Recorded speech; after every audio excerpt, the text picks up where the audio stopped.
আমি বাংলাদেশ পুলিশ সার্ভিসের জ্যেষ্ঠ পদগুলোতে একটানা 14 বছর এবং সব মিলিয়ে প্রায় 35 বছর সরকারি চাকরি করেছি।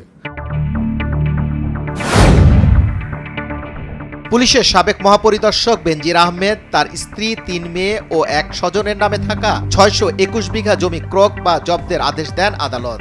একই দিনে বেনজির ও তার স্ত্রী সন্তানদের নামে বিভিন্ন সরকারি বেসরকারি ব্যাংকে থাকা 33টি অ্যাকাউন্ট অবরুদ্ধ করার আদেশ দেওয়া হয়।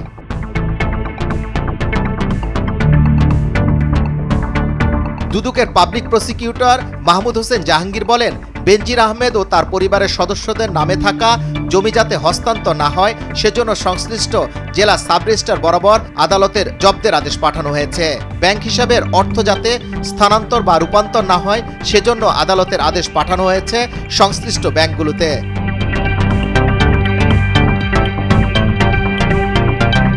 আদালত বেনজির আহমেদের স্ত্রী জিসান মির্জার নামে থাকা মাদারীপুরের 276 বিঘা জমি এবং বেনজির আহমেদের পরিবারের নামে থাকা গুলশানের 4টি ফ্ল্যাট জব্দের আদেশ দেন। একই দিন বেনজির আহমেদ ও তার স্ত্রী সন্তানদের নামে থাকা 29টি প্রতিষ্ঠানের শেয়ার, 3টি বিও হিসাব এবং 30 লাখ টাকার সঞ্চয়পত্র অবরুদ্ধ করার আদেশ দেওয়া হয়। প্রকৃত সত্য এবং তথ্য প্রকাশের মাধ্যমে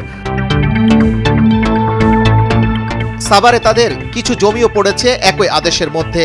জব্দ মানে হলো যে অবস্থায় আছে সে অবস্থায় থাকবে। ফ্ল্যাটে যদি কেউ বসবাস করেন সেটা করতে পারবেন, তবে বিক্রয় বা হস্তান্তর করা যাবে না বলে জানান দুদকের পিপি মীর আহমেদ আলী সালাম।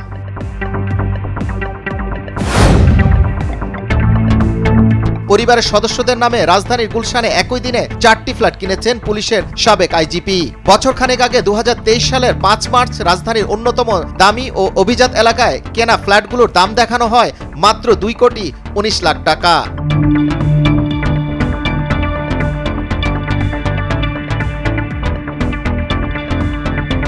তবে এবার সেই 4টি ফ্ল্যাট সহ তার 19টি দলিল জব্দের নির্দেশ দিয়েছেন আদালত। জব্দের তালিকায় আছে সঞ্চয়পত্র, শেয়ার বাজারের 3টি বিও অ্যাকাউন্ট ও 19টি প্রতিষ্ঠানের মালিকানা।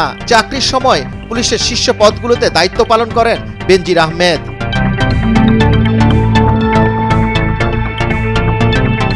আদালতের রিটের পরপরই দুদক থেকে জানানো হয়, বেনজির আহমেদের সম্পদের বিষয়ে 3 সদস্যের একটি কমিটি গঠন করে অনুসন্ধান শুরু হয়েছে। গণমাধ্যমে নিজের সম্পদ নিয়ে যেসব প্রতিবেদন প্রকাশ করা হয়েছে সেগুলোকে অসত্য দাবি করেছেন পুলিশের সাবেক আইজিপি বেনজির আহমেদ।